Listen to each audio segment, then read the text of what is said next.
Hi dears, welcome back to my channel. ഇന്നത്തെ സ്പെഷ്യലാണ് പോത്ത് വരട്ടിയത്. കാണുമ്പോൾ തന്നെ നാവിലെ വെള്ളം ഊറുന്നല്ലേ. അപ്പോഴേ ഇതെങ്ങനെ തയ്യാറാക്കുന്നതെന്ന് നോക്കിയാലോ. ആദ്യം തന്നെ ബീഫ് ചെറിയ കഷ്ണങ്ങളായിട്ട് അരിഞ്ഞെടുക്കുക. എന്നിട്ട് ഇത് നന്നായി കഴുകിയെടുക്കുക. 3-4 തവണ നല്ല വൃത്തിക്ക് പിഴിഞ്ഞ് കഴുകിയെടുത്ത് കേട്ടോ. അത് മാറ്റി വെച്ചതിന് ശേഷം ഇഞ്ചി അരിഞ്ഞത്,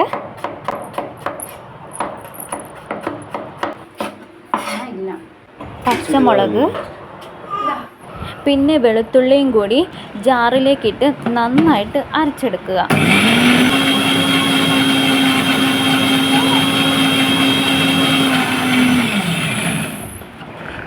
ഈ ഒരു പരുവത്തിലാണ് കേട്ടോ അരച്ചെടുത്തത്. അതിന് ശേഷം കുക്കറിൽ കുറച്ച് ഓയിൽ, അത് വെളിച്ചെണ്ണയോ ഏത് ഓയിൽ വേണമെങ്കിൽ ഉപയോഗിക്കാം. ഞങ്ങളിവിടെ ഉപയോഗിച്ചത് സൺഫ്ലവർ ഓയിലാണ്. അതിലേക്ക് നേരത്തെ കഴുകി വൃത്തിയാക്കി വെച്ചിരിക്കുന്ന ബീഫ് ഇടുക. പിന്നെ അതിനൊരാവശ്യത്തിനായ ഉപ്പിടുക. പിന്നെ ഇപ്പോൾ അരച്ചു കൊണ്ടുവന്ന വെളുത്തുള്ളി, പച്ചമുളക്, ഇഞ്ചി പേസ്റ്റ് കൂടി ചേർക്കുക. പിന്നെ അതിലേക്ക് മഞ്ഞൾപ്പൊടി, കുരുമുളക് പൊടിയും ഒക്കെ ഇട്ടിട്ട് നന്നായിട്ട് തിരുമ്മിയെടുക്കുക. എല്ലാം കൂടി നന്നായി മിക്സ് ചെയ്ത് കഴിഞ്ഞപ്പം മഞ്ഞൾ കുറച്ച് കുറഞ്ഞതുപോലെ തോന്നി. അതുകൊണ്ട് വീണ്ടും കുറച്ചുകൂടി മഞ്ഞൾ ആഡ് ചെയ്തു. എന്നിട്ട് വീണ്ടും നന്നായിട്ട് തിരുമ്മിയെടുത്തു. പിന്നെ തീ കത്തിച്ച് നമ്മൾ കുക്കർ അതിലേക്ക് വെച്ചു. പിന്നെ വീണ്ടും ഇഞ്ചി അരിഞ്ഞെടുക്കുന്നുണ്ട്. പിന്നെ പച്ചമുളക് കൂടി അരിഞ്ഞെടുത്തു. അതിന് ശേഷം സവാള കുനുകുനാന്നരിയുന്നു. പിന്നെ കുറച്ച് തക്കാളി കൂടി അരിഞ്ഞു വെക്കുകയാണ്.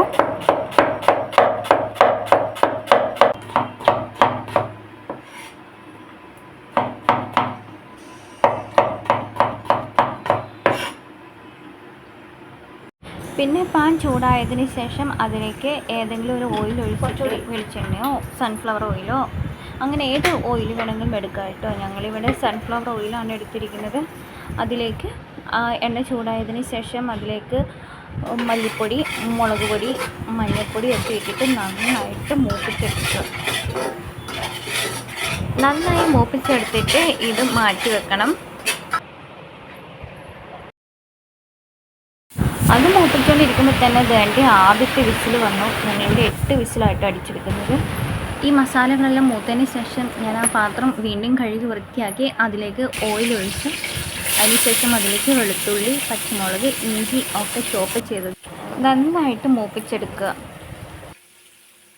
ഇഞ്ചിയും പച്ചമുളകും വെളുത്തുള്ളിയും മൂത്ത് വന്നതിന് ശേഷം അതിലേക്ക് സവാള ഇടുക. സവാള ഇട്ടിട്ട് നന്നായിട്ട് വഴറ്റിയെടുക്കുക.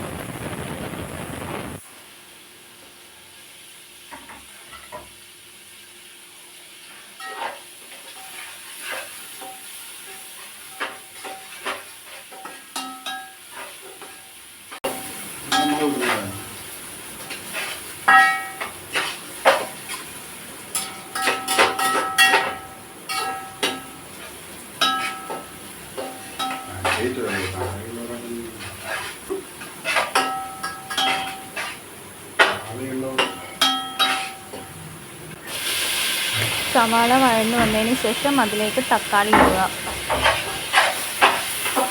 ഈ തക്കാളി നന്നായിട്ട് വഴറ്റിയെടുക്കുക.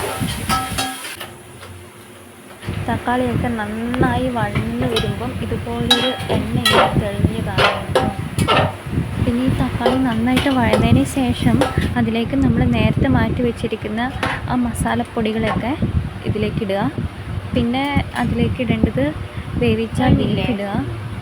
അതിലൊന്നും വീഡിയോ എടുക്കാൻ പറ്റില്ലായിരുന്നു കേട്ടോ. അതിൻ്റെ ഇടയിൽ തന്നെ തേങ്ങ ചെറിയ ചെറിയ പീസാക്കി കട്ട് ചെയ്ത് മാറ്റി വെച്ചിട്ടുണ്ടായിരുന്നു.